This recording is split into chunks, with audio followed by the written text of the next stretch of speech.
이제 마태복음 말씀을 나누고 있는데요. 오늘은 7장 말씀을 나누었습니다. 지난 시간에는 6장에 있는 말씀들을 나누면서 하나님께서 또 예수님께서 우리에게 말씀하시는 물질에 대해서 우리가 어떤 태도를 가져야 할 것인가 예수님께서 말씀하신 것을 함께 나누었는데요. 물질을 가지고 있는 그리스도인들은 그것을 하나님의 뜻을 위해 사용할 수 있어야 하고 그것을 땅에 쌓지 말아야 된다라는 예수님의 말씀을 함께 나누었습니다. 또 물질을 가지고 있지 않는 그리스도인도 열심히 하나님의 일과 자신의 일을 감당할 때에 하나님께서 필요한 것을 채워주실 것이라는 믿음을 가지고 살아야 한다라고 말씀을 통해 나누었습니다. 그래서 예수님께서 말씀하시는 것을 통해서 우리는 제자란 물질이 있어도 물질이 없어도 하나님을 섬기고 하나님의 뜻대로 살아갈 수 있다라고 함께 말씀을 통해서 나누었습니다. 혹시 저만 소리가 많이 울리나요? 괜찮으신가요? 네, 여기 모니터를 좀 줄여주시겠습니까?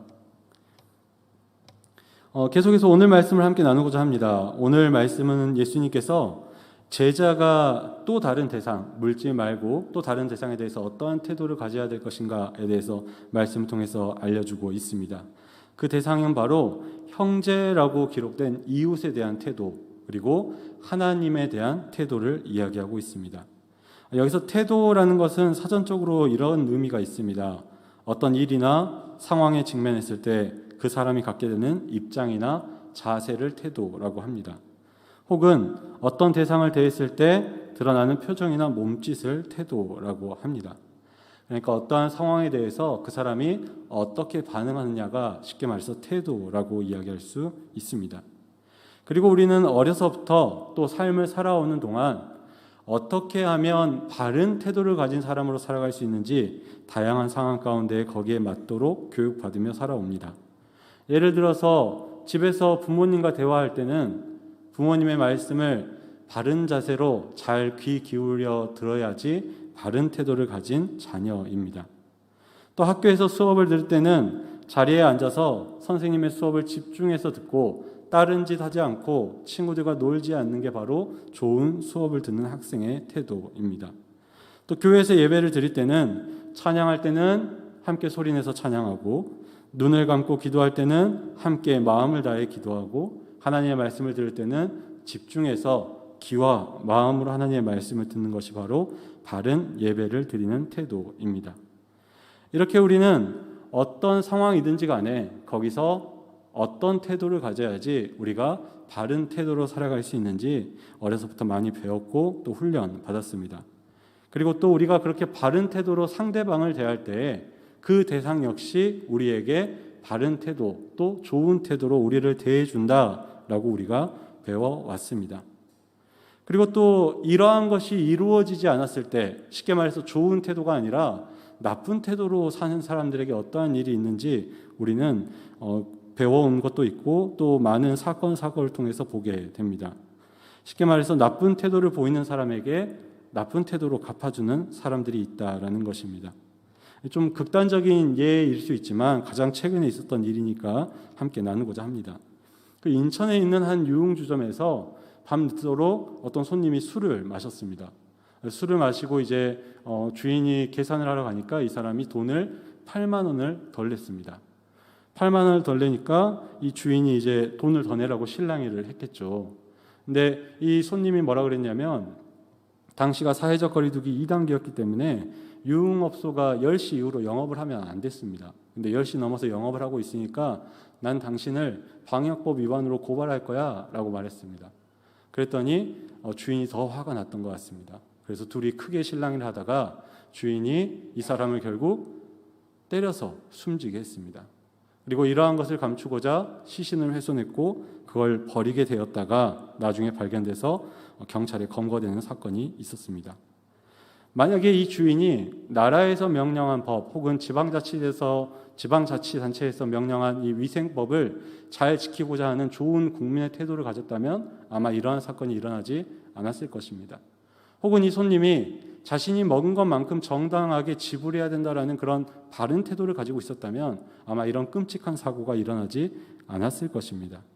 즉 누군가의 나쁜 태도가 다른 사람의 나쁜 태도를 불러내고요.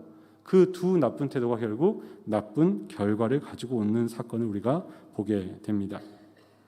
그래서 세상에서도 이렇게 우리가 살아가는 동안 상대방에게 좋은 태도로 살아가는 것, 상대방에게 좋은 태도를 가지고 살아가는 것이 참 중요하다라고 이야기합니다. 하물며 이웃을 사랑하라고 말씀하신 예수님께서 우리의 이웃, 형제를 어떻게 대해야 될지, 어떠한 태도로 대해야 될지 말씀하신 것은 너무나도 당연한 일인 것 같습니다. 하지만 예수님은 형제를 향한 태도만 말씀하는 게 아니라 오늘 말씀에서 하나님을 향한 태도 또한 계속해서 이야기하고 있음을 보게 됩니다. 바른 제자가 이웃에게 어떠한 태도로, 하나님께 어떠한 태도로 살아가야 할지 말씀하고 있는 것입니다.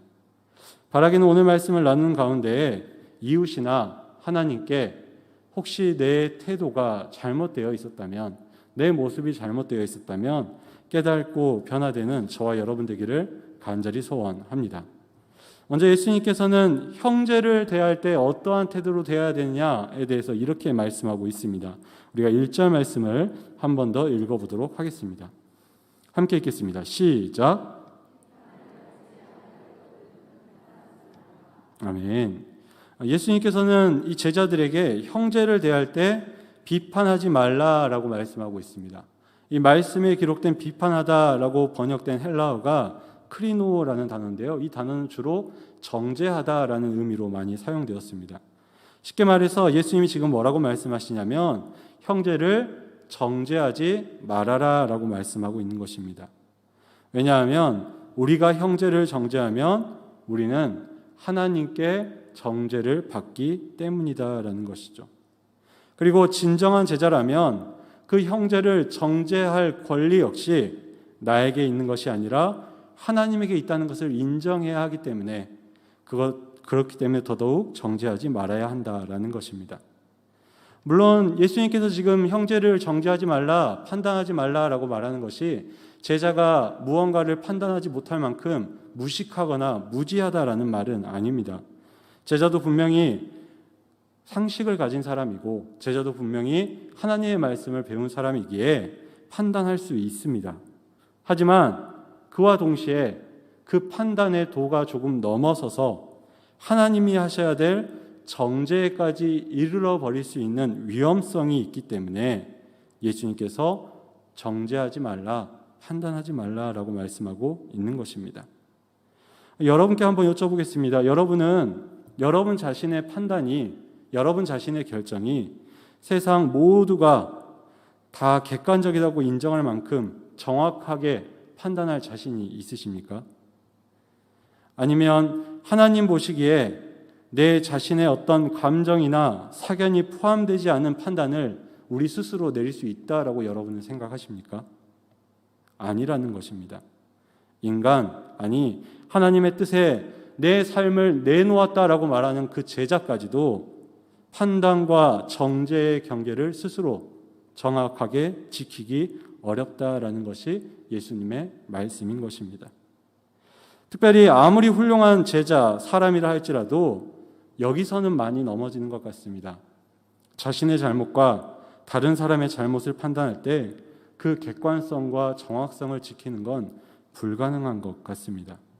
이런 사실에 대해서 예수님께서 이렇게 말씀하고 있습니다. 우리가 3절 말씀을 한 번 더 읽어보도록 하겠습니다. 함께 읽겠습니다. 시작.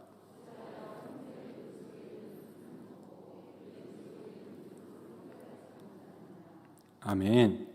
예수님께서 말씀하신 것처럼 아무리 사람이 정확하다 할지라도 자신의 눈에 있는 들보는 보지 못하면서 형제의 눈에 있는 티는 보고 정죄한다라는 것입니다. 자신의 실수에 대해서는 아주 관대하지만 상대방의 형제의 실수에 대해서는 아주 엄격한 잣대를 적용하는 인간의 나약한 모습에 대해서 다시 한 번 더 말씀하고 있는 것입니다. 그러니까 비판하지 말고 정죄하지 말라라는 것입니다. 이어서 예수님께서 또 이렇게 말씀하고 있습니다. 5절 말씀인데요. 함께 읽어보겠습니다. 시작. 먼저 내 눈 속에서 들보를 빼어라. 그 후에야 밝히 보고 형제의 눈 속에서 티를 빼리라. 물론 이 말씀을 우리가 가만히 읽어보면요, 그러면 내가 내 눈에 들보 빼고 나서 다른 사람 정죄해도 되겠네? 내가 내 눈에 있는 거 빼고 나면 다른 사람 티 빼도 되겠네? 라고 우리가 생각할 수도 있습니다. 그런데 정말 우리에게 그것이 가능할까요?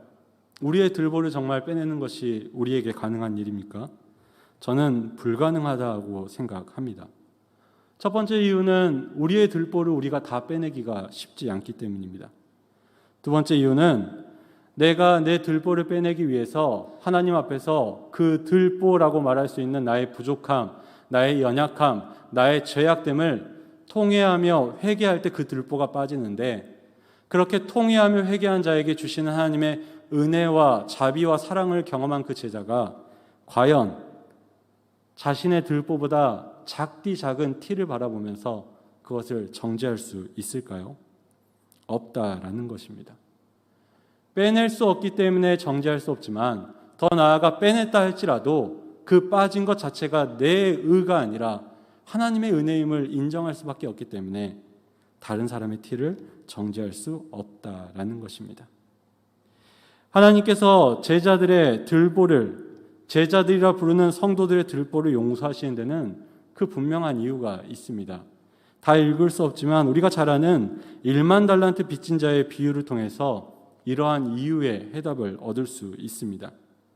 지금 예수님께서 이 말씀을 통해 하시고자 하시는 것은 너희가 깨끗해지도록 부단히 노력해서 깨끗함을 얻은 후에 마음껏 형제를 정죄해라 라는 말이 아니다라는 것입니다.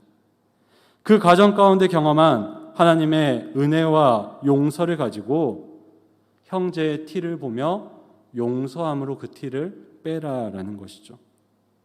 제자가 가져야 될 형제에 대한 바른 태도는 기다렸다가 내가 때가 되면 저 사람을, 내가 자격을 갖추면 저 사람을 비판하고 비난하겠다고 다짐하면서 시간을 보내다가 그것을 이루는 삶이 아니라 빼내서 마침내 그 사람까지도 용서하라라는 예수님의 말씀인 것입니다. 예수님의 이런 형제에 대한 태도에 대해서 말씀 우리가 나누면서 우리는 우리의 모습을 한 번 더 생각해 봐야 할 줄로 믿습니다. 지금 우리는 우리의 형제들, 우리의 교우들, 우리의 이웃들을 어떠한 태도로 대하며 살아가고 있습니까?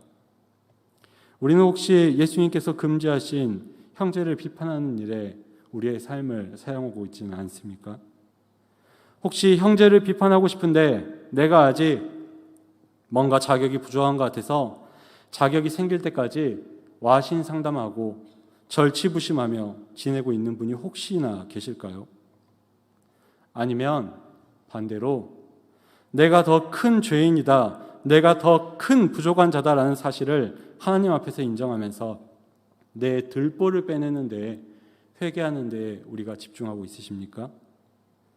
내가 내 들보를 가진 자였기 때문에, 그리고 그 들보를 용서해 주신 하나님의 은혜와 사랑에 감격해서 나도 내 이웃에게 그러한 용서와 사랑을 나누겠다라고 다짐하며 살아가고 있으십니까? 바라기는 형제를 향해 하나님이 원하시는 바른 태도로 살아갈 수 있는 저와 여러분 되기를 간절히 소원합니다. 하나님이 원하시는 것은요, 비판이 아니라 용서인 것입니다. 하나님이 원하시는 것은 헤아리는 그 헤아림이 아니라 용서인 것입니다. 바라기는 우리 금호교회가 서로를 비판하는 것이 아니라 서로를 용서하는 교회 되기를 소원합니다. 그래서 하나님이 원하시는 바른 태도를 가지고 서로를 대하는 그런 신앙 공동체, 제자 공동체 되기를 간절히 소원합니다. 이어서 예수님께서는 하나님을 대하는 태도에 대해서 이렇게 가져야 된다라고 말씀하고 있습니다. 7절에서 8절 말씀인데요, 우리가 함께 읽어보겠습니다. 함께 읽겠습니다. 시작.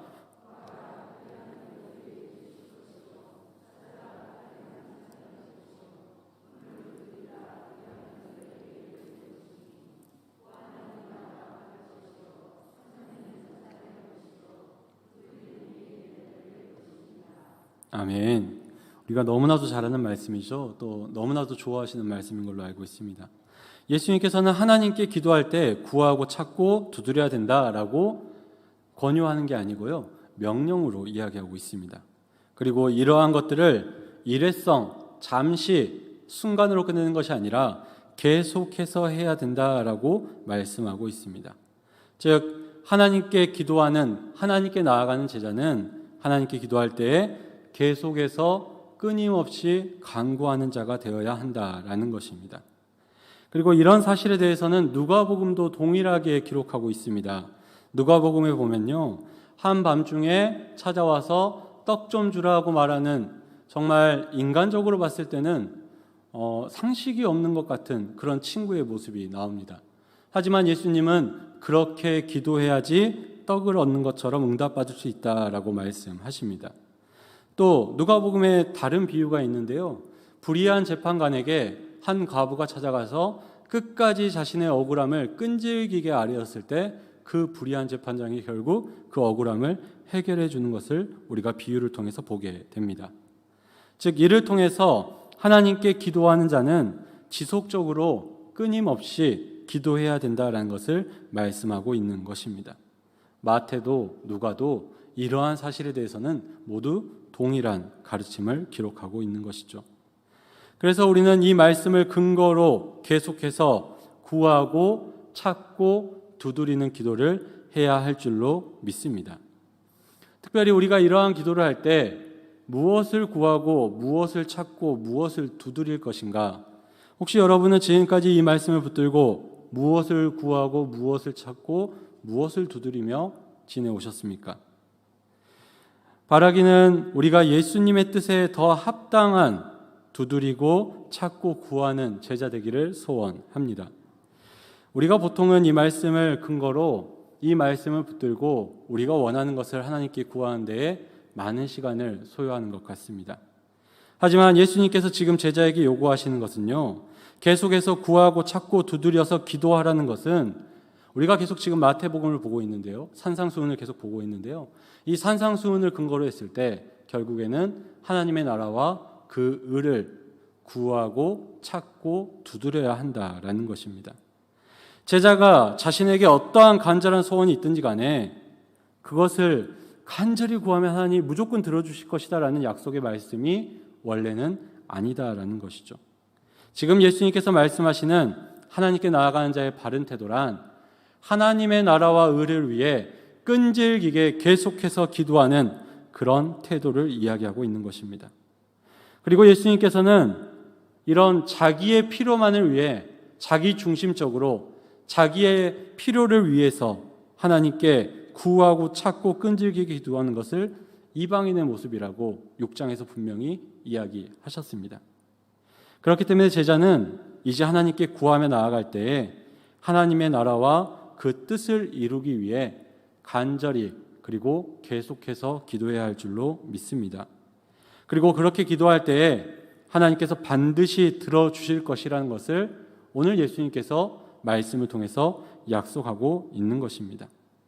아버지와 아들의 모습을 통해서 우리에게 이야기해 주시는데요, 아무리 악한 아버지다 할지라도 자식이 음식을 달라고 했을 때 아무런 쓸모없는 돌이나 혹은 자식에게 해가 될 수 있는 뱀을 절대로 주지 않는다라는 것입니다.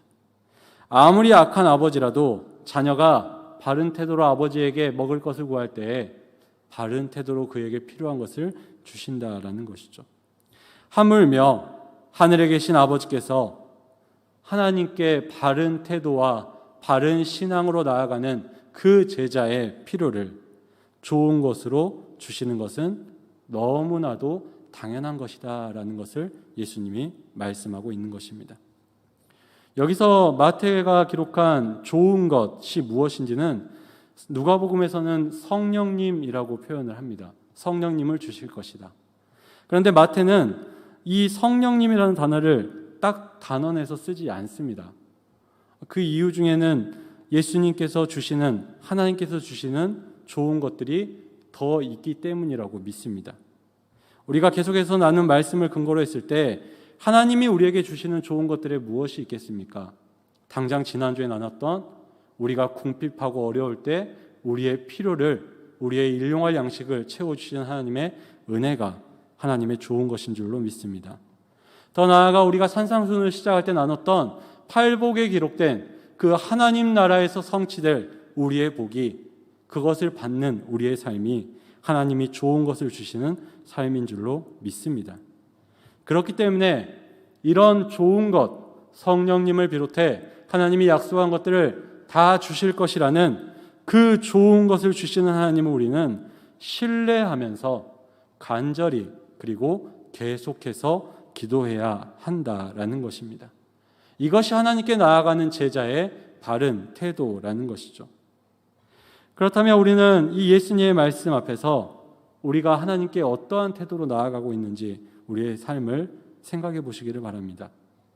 혹시 여전히 우리가 이방인과 같이, 아니면 잠시는 간절했는데 조금 이루어 주시니까 살만해서 더 이상 하나님께 기도하지 않는 것이 우리의 모습은 아닙니까? 혹은 반대로 아무리 오랫동안 기도해도 이루어지지 않는 문제 앞에서 하나님에 대한 신뢰나 믿음을 잃어버려서 그 간절함은 사라지고 기도를 멈춰버린 게 우리의 모습은 아닙니까? 바라기는 그러한 모습이 우리에게 있지 않기를 소원합니다. 우리에게 필요한 모습은 하나님의 나라와 그 뜻이 이루어지도록 끝까지 기도하는 우리의 삶인 줄로 믿습니다. 하나님 중심의 삶을 살기 위해서 성령님의 도우심을 간구하는 것이 우리가 구해야 될 삶인 줄로 믿습니다. 때로는 하나님의 응답이 더딜 수도 있고, 때로는 내가 말씀대로 살려고 노력하지만 계속해서 실패를 경험한다 할지라도 하나님만을 신뢰하며 아버지 되신 하나님께서 좋은 것으로 채워주실 것을 믿고 끝까지 기도하는 저와 여러분 되기를 간절히 소원합니다. 그래서 바라기는 오늘 함께 참여하는 우리 모든 성도님들, 또 함께 예배하는 모든 성도님들이 하나님께 바른 태도로 나아가는 모습 되기를 소원합니다. 하나님이 원하시는 것은 우리가 끊임없이 계속해서 하나님을 믿고 기도하는 것입니다. 하나님의 뜻과 나라를 위해 계속해서 기도하는 것입니다. 우리가 그런 바른 태도로 나아간다면 오늘 예수님께서 약속하신 것처럼 우리의 아버지 되신 하나님께서 약속하신 좋은 것을 우리에게 주실 줄로 믿습니다. 이렇게 오늘 예수님께서는 하나님과 이웃을 향해서 하나님이 원하시는 바른 태도의 삶에 대해서 이야기하셨는데요. 바라기는 우리가 오늘 말씀을 근거로 하나님이 원하시는 바른 태도로 형제와 하나님을 향해 나아가는 우리 모든 성도님들 되기를 간절히 소원합니다.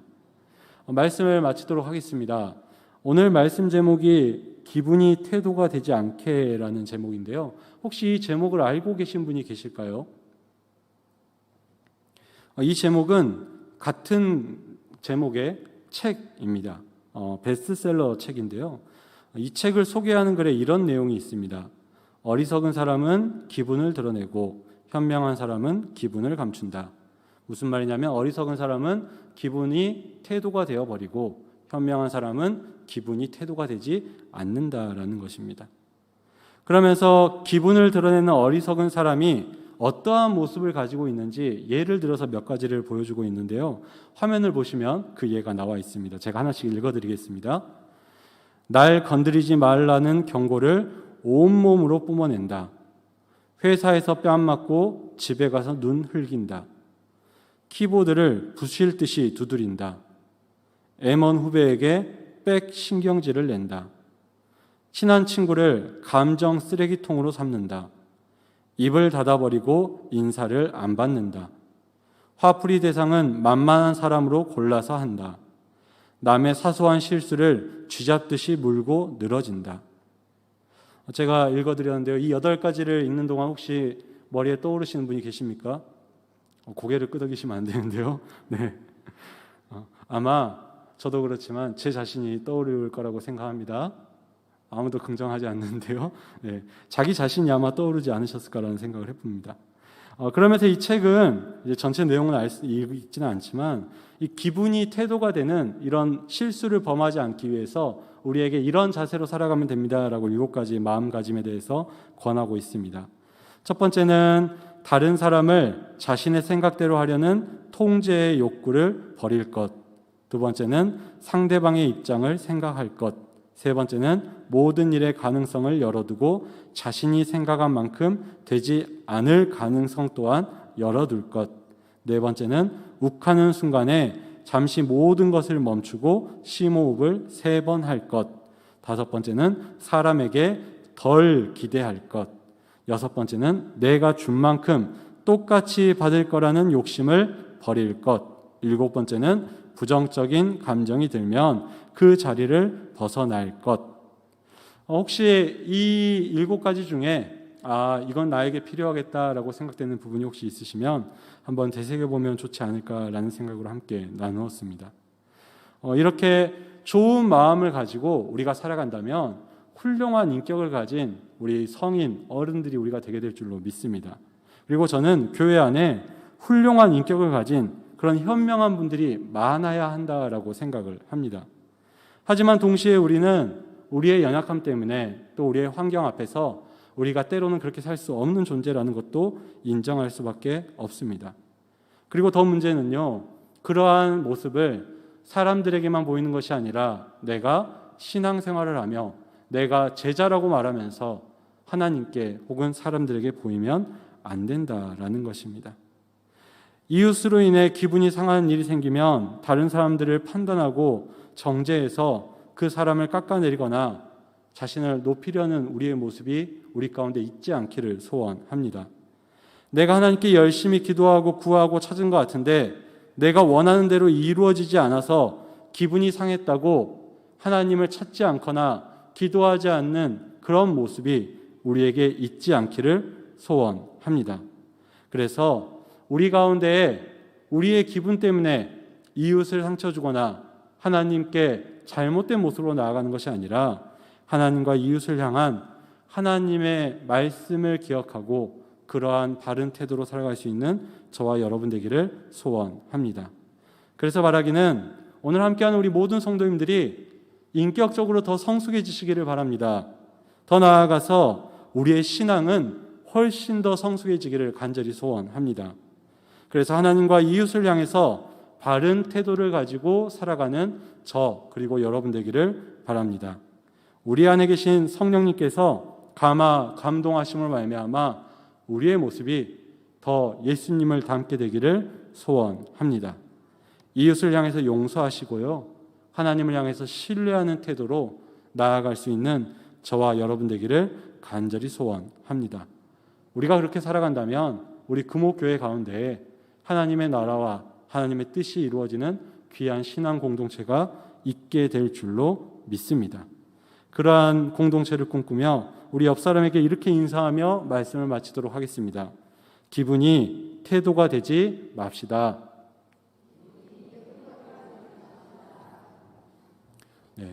언제나 바른 태도로 하나님을 섬기는 이웃을 섬기는 저와 여러분 되길 바랍니다.